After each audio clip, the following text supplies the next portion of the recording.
어린이 여러분들 반갑습니다. 어느덧 2022년이 지나고 23년 새해가 밝았습니다. 여러분들 새해는 더욱더 건강하시고 하고자 하는 일 다 원만하게 성취되는 훌륭한 어린이들이 되시길 바랍니다. 올 겨울은 유난히도 많이 추운 것 같습니다. 항상 건강관리, 마음관리 잘해서 활기차고 씩씩하고 건강한 어린이들이 되시길 바랍니다. 이번 시간은 불법성 삼보와 부처님에 대해서 말씀을 드리도록 하겠습니다. 먼저 삼보는 방금 말씀드린 바와 같이 부처님과 그리고 부처님의 가르침인 법보와 스님들에 관련된 이야기입니다. 여러분들이 소중하게 여기는 보물은 무엇입니까? 아마 각자 본인들이 소중하게 생각하는 본인들의 보물들이 있겠죠. 한번 잘 생각해 보기 바랍니다. 불교에서는 세 가지 보물을 바로 불, 부처님, 법, 가르침, 스님들을 이야기합니다.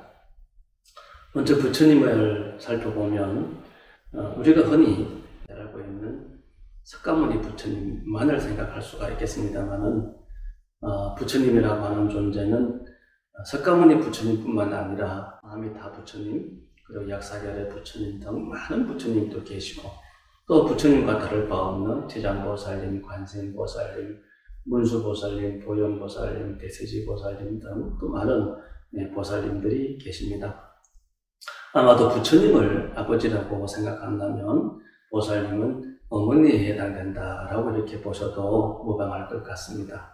우리가 진리를 깨달은 존재를 부처님 또는 보살님 이렇게 얘기를 합니다. 그래서 우리가 이제 법회 끝나고 나면 성불하십시오라고 이야기를 하듯이 누구든지 성불을 할 수 있는 겁니다. 다시 말해서 누구든지 부처님이 되실 수가 있고 부처님은 한 분만 계시는 게 아닙니다. 그래서 석가모니 부처님은 가장 우리들이 보편적으로 많이 알려져 있는 역사 속의 실존 인물이기 때문에 석가모니 부처님을 많이 이야기를 합니다만 석가모니 부처님 외에도 많은 부처님들이 이 시방 세계 허공에서 꽉 차게 계시면서 이 불자들을, 중생들을 보이지 않게 또는 보이게 제도를 하고 있는 것입니다. 부처님은 말씀드린 바와 같이 진리를 깨달으신 분이다 라고 얘기를 합니다. 그래서 붓다다, 즉 깨달은 존재다 이렇게 이야기를 합니다. 그래서 누구든지 진리를 알기만 하면 깨달음을 얻을 수 있다, 부처가 될 수 있다 라고 이야기를 하는 겁니다. 그렇다면 여기서 진리가 무엇인가? 바로 이제 법이라고 하는 것이겠죠. 이 삼보 중에 불법, 바로 법입니다. 진리가 곧 법이요, 법이 곧 진리라고 이해를 하시면 되겠습니다. 소위 우리가 불교에서 진리다라고 하면 한두 마디 말로서 진리를 표현할 수는 없겠습니다만, 그래서 부처님께서 팔만대장경이라고 하는 어마어마한 가르침을 펼치고 계십니다. 모두 진리의 말씀이시고 진리를 한마디로 표현할 수 없다라고 할 수 있는 어떤 그런 이야기가 될 수도 있겠죠. 그렇지만 굳이 우리가 진리를 간단하게 표현해보면 인연법이다 이렇게 얘기를 할 수가 있습니다. 선인 선과요, 악인 악바다라고 하는 이야기가 있습니다. 선한 일을 한 사람에게는 선한 결과가 주어지고 악한 일을 한 사람에게는 악한 결과가 주어진다라고 하는 이야기입니다. 모든 존재, 모든 현상, 모든 상황을 있게 하는 근본 원인이 바로 인연법인 것이죠. 그래서 이는 직접적인 원인, 연은 간접적인 연, 간접적인 조건 이렇게 얘기를 하기도 하죠. 그래서 콩을 심으면 콩을 거두게 되겠지만 콩을 심기만 한다고 해서 콩을 거두지는 않죠. 콩을 심어놓고 햇볕이나 물이라든가 바람, 기후 등 여러 가지 조건이 따라야 되겠죠. 이와 같은 것들을 또 연이라고 합니다. 그래서 인이라고 하는 직접적인 조건, 그러니까 농부가 콩을 심는 행위를 얘기하고 또 연이라고 하는 간접적인 조건, 햇볕과 비바람과 같은 조건들이 되겠죠. 자, 이와 같이 어떤 현상이나 어떤 결과가 주어질 때는 단순하게 현상만, 결과만 놓고 보는 것이 아니라 그 원인과 조건을 살펴야 되겠다.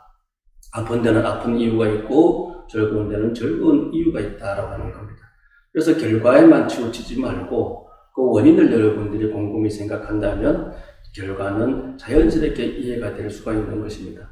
그래서 우리 어린 불자들께서는 눈에 보이는 것만 가지고 쉽게 판단하면 안 됩니다. 그것이 사람이든 사물이든 어떤 현상이든지 간에 눈에 보이는 것만 가지고 판단을 하지 말고 그 원인을 쫓아가지고 생각해 본다면 결과는 충분히 이해가 되리라 이렇게 생각을 합니다. 자, 그렇다면 여러분들은 지금 이 순간에 열심히 노력하고 바른 마음을 먹고 애쓰는 노력에 어떤 그 원인을 지어야만 좋은 결과가 주어질 수가 있겠죠. 그래서 여러분들은 시간을 아껴가지고 항상 결음 없이 노력하는 그런 어린 불자들이 되시기 바랍니다. 이와 같이 이 부처님과 그리고 부처님의 가르침이죠. 이 진리, 불교에서 이야기하고 있는 진리는 방금 말씀드린 대로 인연법으로 대표될 수 있다라고 말씀을 드렸습니다. 자, 이와 같은 불법을 부처님 가르침과 법에 해당되는 진리를 믿고 실천 수행하는 스님들이 계십니다. 석가모니 부처님 당시에 10대 제자가 계셨고 10대 제자 이후로 수많은 큰 스님네들이 계셨죠. 원효대사, 서산대사 등 우리나라에도 아주 큰 스님네들이 계셨고 지금 구인사에도 수백 명의 스님들이 수행하고 계십니다. 부처님만 계셨다면 불교는 지금까지 전해지지 못했겠죠. 부처님을 믿고 부처님 법을 실천하는 그 수많은 스님들이 석가모니 부처님 당시부터 지금까지 이어져 왔기 때문에 우리가 불법을 믿고 실천할 수 있는 것입니다.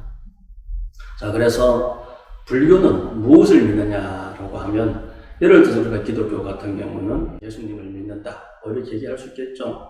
일단 불교는 무엇을 믿는가?